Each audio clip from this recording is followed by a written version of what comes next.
have heard this song, Colonial Mentality by Fela.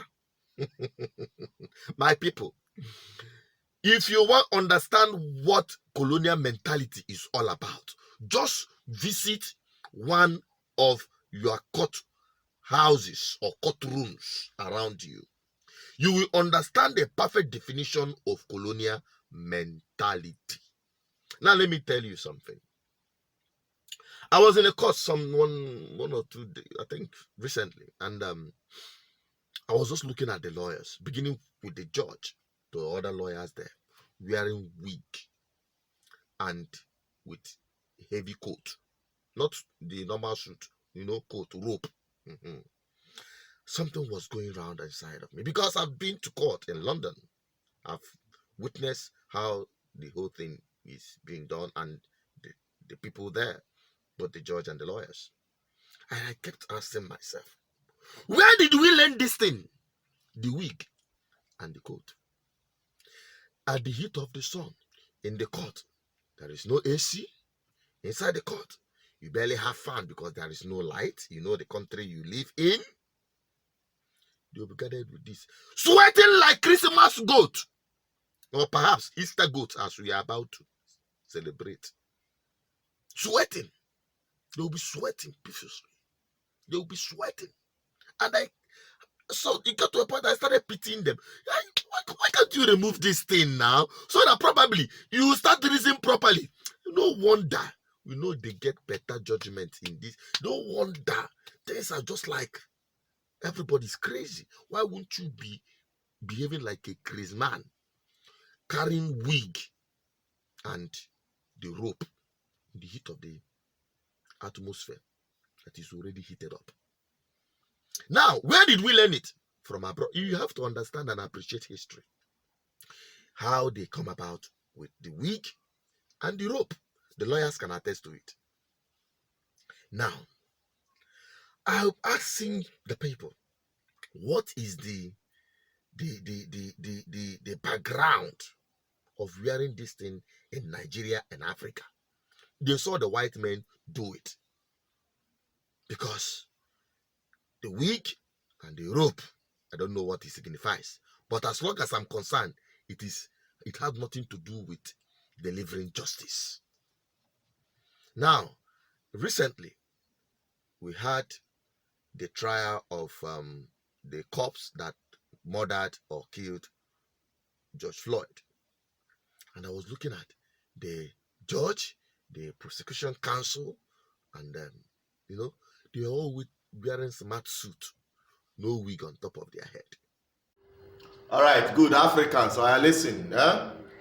This man you see here, this Oyibo way day here, this white man, he's a lawyer. This one is a police lieutenant. I think his name is Richard, giving testimony or standing on the witness box with respect to the murder of George Floyd by the former police officer that's already sacked. Now, what am I saying here? Look at this man. He's a lawyer, no wig, with a smart suit, no rope. And this is another lawyer. This one is another lawyer. He's coming to interrogate or whatever they call it in court. Good. To cross-examine. Fine. Now, they are not here. They didn't put on wig. They didn't put on that big rope that we see in Africa.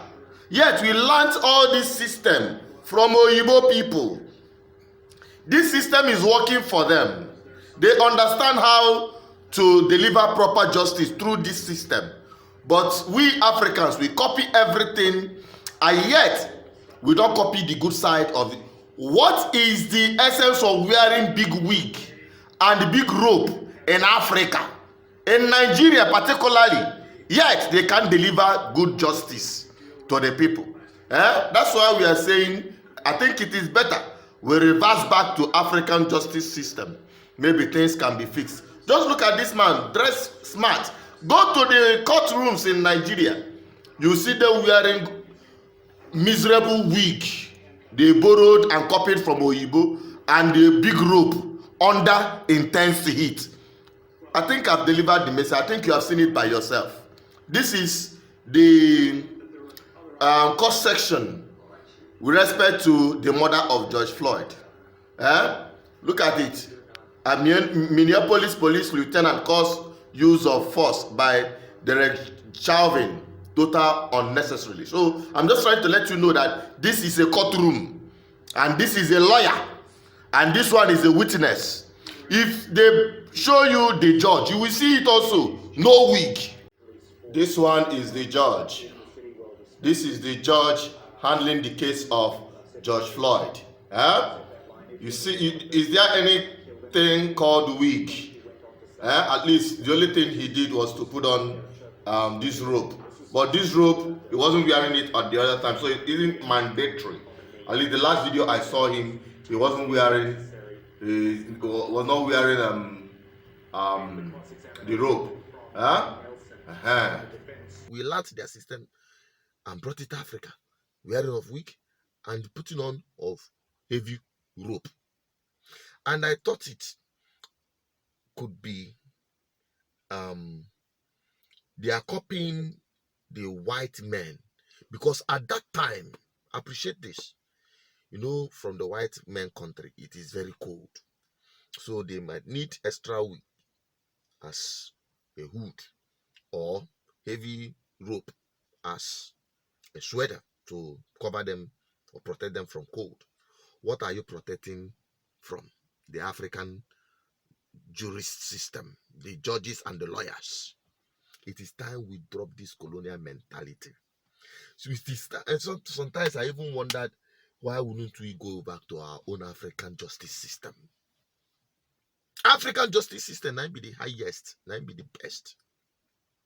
No, make we takam now, make we yarn. Maybe one of these days I'll bring it up as an interactive live program. Maybe next week, because I'm about to start live interaction again with you.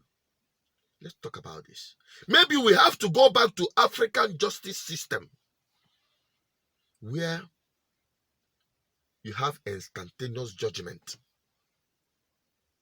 when you oppress the poor, when you steal from public fund, when you break an agreement, especially business agreement you had with somebody. Again, I'm about to make up business. We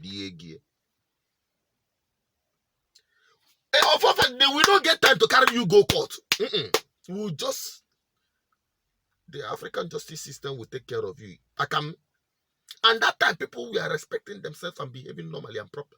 You don't hear about somebody in authority embezzling fund, or somebody you had business with somebody, he diverts the money, or he breaks the agreement, or try to corner you or dwindle you of your money. You don't do that. You subvert justice. It's impossible in Africa, in African justice system. I'm just trying to give you a background, because we copy and copy and copy and copy rubbish. That is why Fela even sang also, "Teacher, don't teach me nonsense." We copy and copy all these things, and we jettison our own system generally, not just about justice system, but this is the truth. I saw it on the TV. I was just asking, is this not Oyibo lawyers and judges? No wig, no rope. But here, go to just stroll in and you see for yourself. Africans, we must dismantle colonial establishment and mentality if we must be free. That is the message. I think I've done well on this.